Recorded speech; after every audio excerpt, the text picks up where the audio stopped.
现在，不过，我可以让你好好修。而你所施展的这个，这次是我东方玉着了你的，来世就想让他。现在你与我融为一体，总有一天我会撕破你。一起迎来。 Halo semuanya, selamat datang di Ruang Film. Bagaimana kabar kalian semua? Semoga selalu sehat dan baik-baik saja. Sesuai jadwal, jadi pada hari ini kita akan kembali melanjutkan series Donghua Supreme God Emperor episode 16-20. Di bagian sebelumnya, kita sudah melihat bagaimana Xing Mangyu akhirnya berhasil terselamatkan dari racun hawa dingin berkat bantuan dari Mu Yun. Setelah itu di kelas Mu Yun, kita diperlihatkan pertarungan antara Mu Yun dan Jing Dong, yang mana Mu Yun dapat dengan mudah mengalahkannya. Dan itu saja, kita juga dikejutkan oleh kedatangan Xing Mangyu yang ternyata dia itu akan menjadi guru di kelas Mu Yun. Selesai mengejar, Mu Yun sempat menyampaikan kepada Xiao Meinu kalau dirinya akan segera pergi ke Gunung Baiyun untuk mengumpulkan rempah-rempah. Padahal demikian, Xiao Meinu dengan penuh antusias memutuskan untuk ikut bersama Mu Yun ke Gunung Baiyun. Scene berlanjut di suatu pagi, tampak Mu Yun pergi menghampiri Xiao Meinu. Karena pada hari itu, mereka ini akan pergi ke pegunungan Baiyun untuk mencari rempah-rempah. Pada siang harinya, di dalam perjalanan mereka berdua, terlihat 4 orang misterius mengenakan jubah hitam dan bertopeng sedang mengintai Mu Yun dan juga Xiao Meinu, dan tujuan untuk menghabisi Mu Yun. Mereka sempat kebingungan untuk mencari cara menghabisi Mu Yun. Pasalnya, Mu Yun sekarang sedang bersama dengan Xiao Meinu yang merupakan cucu dari orang yang besar, yakni adalah Xiao Jing. Lantas, sang bos memutuskan untuk tetap melanjutkan rencananya. Andai saja Xiao Meinu juga ikut terhabisi, maka mereka akan mencoba menyebarkan sebuah rumor kalau Xiao Meinu telah dihabisi karena medan di pegunungan Baiyun. Meskipun risikonya sangatlah besar, namun menurut sang bos, risiko tersebut sepadan dan harga yang ditawarkan kepada mereka. Terlebih lagi, sang bos menganggap menghabisi mereka berdua tidak terlalu sulit, sebab Mu Yun hanyalah seorang praktisi tingkat bumi tahap 4, dan Xiao Meinu baru saja menerobos ke tingkat Yijin tahap ketiga. Di sisi lain, Xiao Meinu terlihat sedang memuji metode-metode dan resep pemunihan pil jiling dan milik Mu Yun. Ia juga memberitahu bahwa kakeknya, yaitu Miao Jing, sangat ingin bertemu dengan Mu Yun untuk meminta saran. Walaupun kakek Xiao Meinu adalah orang yang besar, Mu Yun justru tampak tidak terlalu tertarik bertemu dengan Miao Jing. Lantas, Xiao Meinu pun terus mencoba memaksa Mu Yun supaya dia mau bertemu dengan kakeknya. 你爷爷是谁？我在这北云山脉出了什么事？ Pada saat yang bersamaan, Mu Yun tiba-tiba saja mendengar suara geraman yang mana ia yakin kalau suara itu adalah suara monster. Menurut Xiao Meinu, setiap tahunnya sejumlah besar prajurit banyak yang sekarat yang disebabkan karena memasuki Gunung Baiyun untuk berburu. Di waktu yang sama, mereka berdua secara tak sengaja melihat kawanan serigala bulu ungu yang jaraknya tak jauh dari mereka. Melihat hal demikian, Mu Yun mulai berniatan untuk mencoba melawannya. Pasalnya, tubuhnya masih memiliki pondasi yang tidak stabil dan hanya bisa ditingkatkan dengan pertempuran intensitas tinggi. Xiao Meinu memberitahu kalau serigala bulu ungu selalu bekerja sama dengan kelompok untuk menyerang dan memburu mangsanya.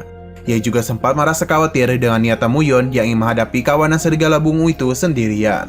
Tanpa rasa takut sedikit pun, Mu Yun langsung pergi mendekati kawanan bulu ungu. Sehingga kawanan serigala bulu ungu itu mulai mengepung Mu Yun. Selama beberapa saat, secara tiba-tiba beberapa serigala bulu ungu melakukan penyerangan kepada Mu Yun.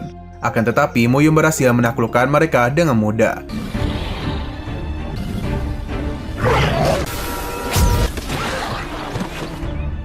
Pada saat para serigala bulu ungu kembali menyerangnya, Mu Yun langsung menghindarinya dan langsung melepaskan sebuah serangan yang membuat banyak dari para serigala bulu ungu bertumbangan. Melihat pertarungan Mu Yun, Xiao Meinu sempat merasa terkejut dan tak menyangka dengan kekuatan Mu Yun. Hingga pada akhirnya, sisa-sisa dari serigala bulu ungu memutuskan untuk mundur dan kabur dari tempat itu. Tak jauh dari sana, terlihat 4 orang misterius yang ingin mencelakai Mu Yun merasa takjub dengan kekuatan kondensasi Qi miliknya, yang mana dia itu bisa menyebabkan ledakan yang sangat kuat. Bukannya takut, sang bos justru meremehkan kekuatan dari Mu Yun dan menganggap kekuatan dia masih jauh di bawahnya. Pada saat juga, Mu Yun tiba-tiba merasa kesakitan dan tak berdaya, sehingga Xiao Meinu pun bergegas mendekatinya.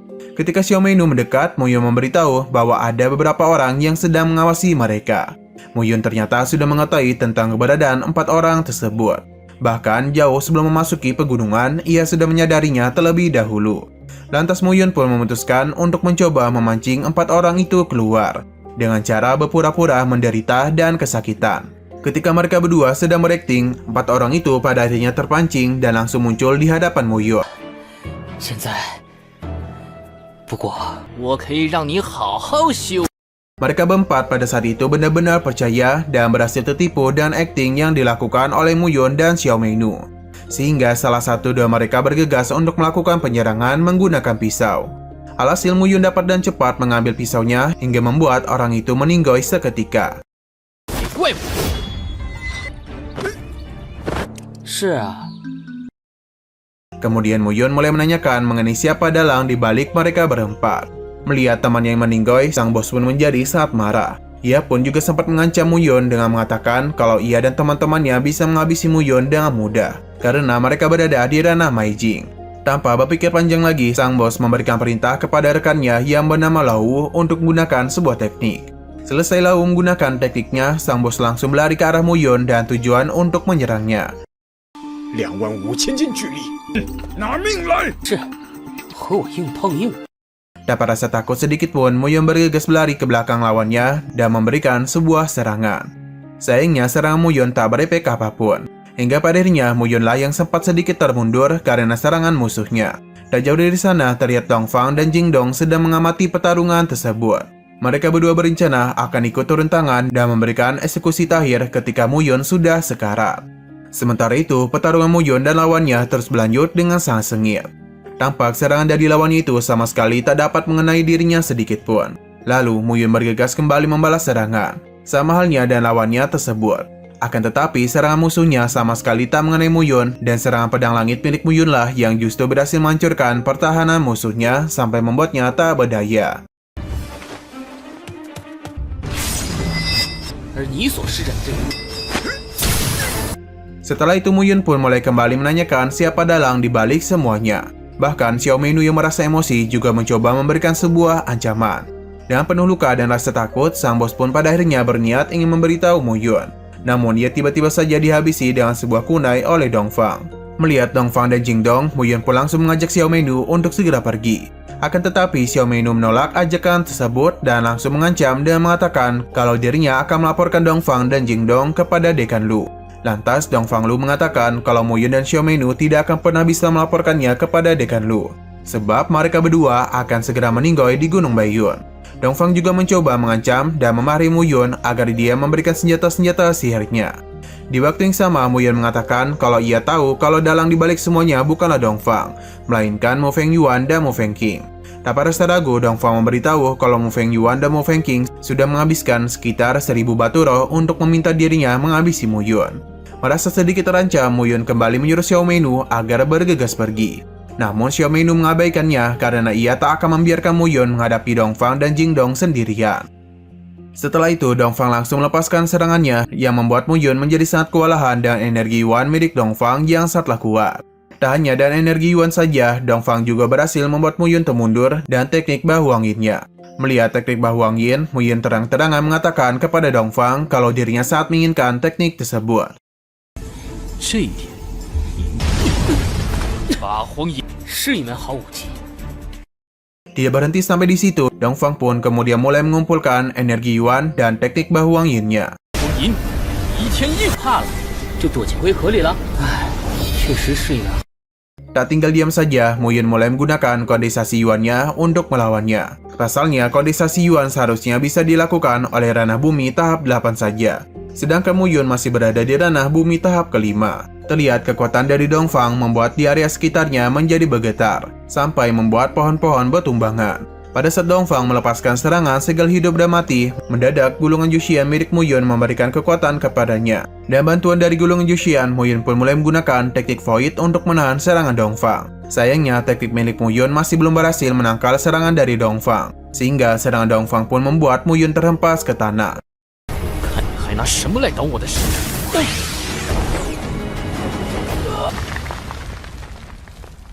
Menyadari kekuatan Mu Yun yang tidak biasa, membuat Dongfang semakin bernafsu untuk mengambil harta-harta tersembunyi milik Mu Yun. Selain itu, Dongfang juga memberitahu Xiao Meinu kalau dirinya sudah menyiapkan cerita untuk memalsukan kematian Mu Yun dan Xiao Meinu. Terlebih lagi dengan reputasinya yang baik, Dongfang merasa yakin kalau seluruh kota Baiyun tidak mungkin ada yang meragukan ceritanya. 你说这个时候北云城都不会有人完美。 Pada saat Dongfang yang menghabisi Xiao Meinu, tiba-tiba saja Mu Yun kembali bangkit tanpa luka sedikit pun. Melihat hal demikian, Dongfang menjadi sangat terkejut. Ia tak menyangka kalau serangan segel hidup dan matinya tak berefek apapun kepada Mu Yun. Dan penuh emosi, Dongfang pun berniat ingin kembali melepaskan serangannya. Akan tetapi ia mendadak gagal melakukannya karena sudah kehabisan energi Yuan. Lantas, Dongfang pun bergegas untuk melarikan diri. Namun upaya itu langsung digagalkan oleh Mu Yun. 这次是我东方玉着了你的，就想让他。 Karena sudah terdesak, Mu Yun memutuskan untuk menghabisi dirinya dan membuat sebuah ledakan yang bisa menghabisi Mu Yun. Yang mana dia itu akan menggunakan teknik Bai Huang Yin penghancur. Tak tinggal diam saja, Mu Yun juga segera menggunakan pedang Yuan sejatinya untuk memberikan perlawanan. Meskipun sudah melakukan perlawanan, Dongfang berhasil menggunakan tekniknya.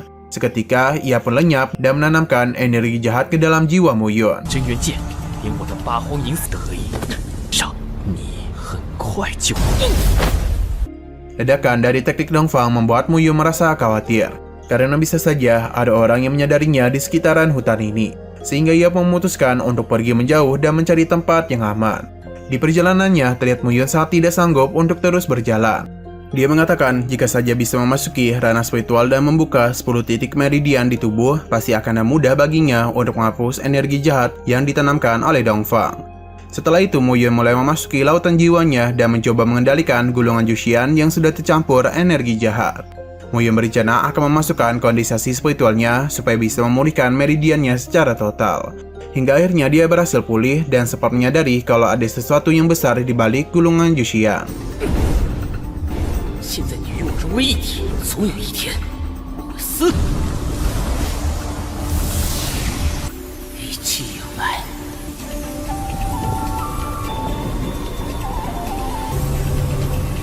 Selesai Mu Yun memulihkan dirinya, Xiao Meinu memberikan sebuah buku tua berisi teknik Bai Huang Yin yang sangat diinginkan oleh Mu Yun. Segel hidup dan mati dari teknik Bai Huang Yin dibagi menjadi 4 segel, yakni Xin, Hingcheng, Bahuang Shengxi, dan Shengxi Tiandi. Lantas Mu Yun langsung mencoba melatih dan menguasai segel yang pertama, yakni Xin.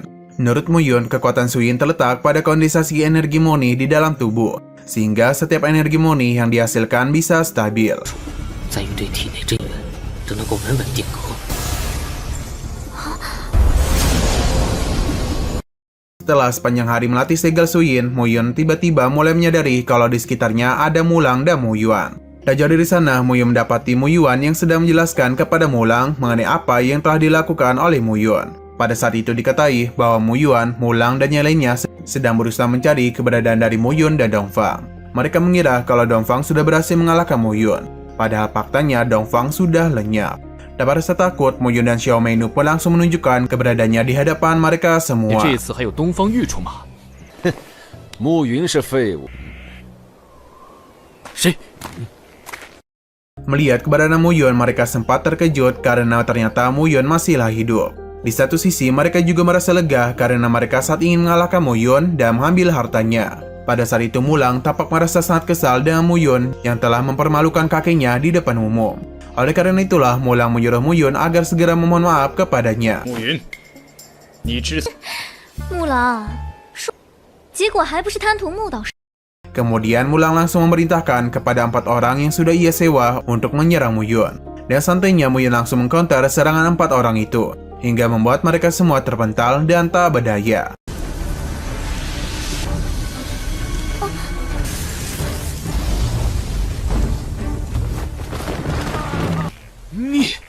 你不是？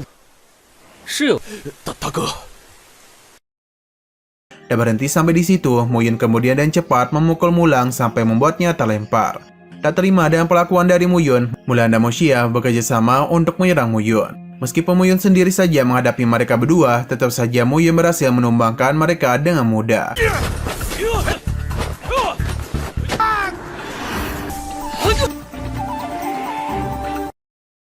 Melihat hal demikian, Mu Yun hanya bisa ketakutan dan memohon kepada Mu Yun agar tidak dihabisi. Dan lantang Mu Yun memberitahu mereka semua kalau yang sampah bukanlah dirinya, melainkan mereka bertigalah sampah keluarga yang sebenarnya. Setelah itu, Mu Yun langsung mengajak Xiao Meinu untuk meninggalkan Mu Yuan, Mu Lang, dan juga Mu Xia.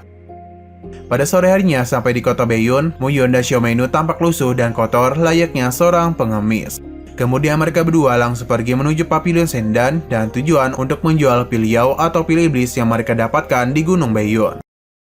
Xiao Meinu kemudian memberitahu kalau Pavilion Sendan ada salah satu pavilion yang merupakan cabang dari sekte Sangdan milik kakeknya. Pavilion Sendan itu diketahui dapat melayani pelanggannya untuk melakukan pelelangan dan penyulingan pil. Saat ingin masuk ke sana, dua prajurit yang menjaga Pavilion Sendan justru secara kasar mengusir Mu Yun dan Xiao Meinu karena menganggap kalau mereka berdua adalah seorang pengemis. Meskipun Xiao Meinu memberitahu kalau dirinya adalah nona muda yang merupakan cucu dari Miao Jing, prajurit itu tetap saja mengusir mereka berdua dan menuduh Xiao Meinu sebagai orang yang hanya mengaku-ngaku sebagai nona mudanya. Selang beberapa saat, datanglah dua orang murid Sengdang yang bernama Lo Yu dan Xiao Yu yang menyuruh Xiao Meinu dan Mu Yun untuk menyingkir. Tak terima dan pelakuan itu, Xiao Meinu pun langsung memberitahu mengenai identitas dirinya. Tapi hal itu tidak dipedulikan dan bahkan Lo Yu juga sempat melepaskan serangan ke arah Xiao Meinu. Untung saja Mu Yun sempat menyelamatkan Xiao Meinu terlebih dahulu. 道而已，不用下杀手吧。 Karena Lo Yu tak mampu menghadapi Mu Yun, Xiao Yun pun memutuskan untuk turun tangan menghadapinya. Xiao Yu mengatakan kalau dirinya tak menyangka kalau ada seorang pengemis di kota Baiyun yang memiliki kekuatan yang tak biasa. Tanpa rasa ragu, Xiao Yu dan Mu Yun sama-sama melepaskan serangan masing-masing, hingga menyebabkan sebuah ledakan energi yang cukup besar. 敢口出狂言， Lo Yu sempat merasa terkejut dengan kekuatan Mu Yun yang mampu menahan serangan Xiao Yu. Pasalnya, Xiao Yu ini adalah seorang jenius Sengdan yang telah melangkah ke ranah Ning Yuan di umurnya yang ke-17. Menurut Xiao Yu, jika Mu Yun adalah murid di Sengdan, maka seharusnya dan kekuatannya itu dia bisa berada di peringkat 100 teratas. Selang beberapa saat terdengar sebuah suara yang cukup berat yang memerintahkan Xiao Yu dan Mu Yun untuk berhenti bertarung. Tapi sayang sekali episodenya malah bersambung. Oke, sekian dulu pada video kali ini. Untuk video selanjutnya akan segera hadir. Jadi bagi kalian yang mengikuti series ini, langsung saja klik subscribe dan aktifkan loncengnya. Terima kasih yang sudah menonton video sampai habis. Jika kalian suka pada video ini, klik like dan share ke teman-teman kalian tentang channel ini. Dan ditunggu aja kelanjutannya. Oke, sampai jumpa di video selanjutnya.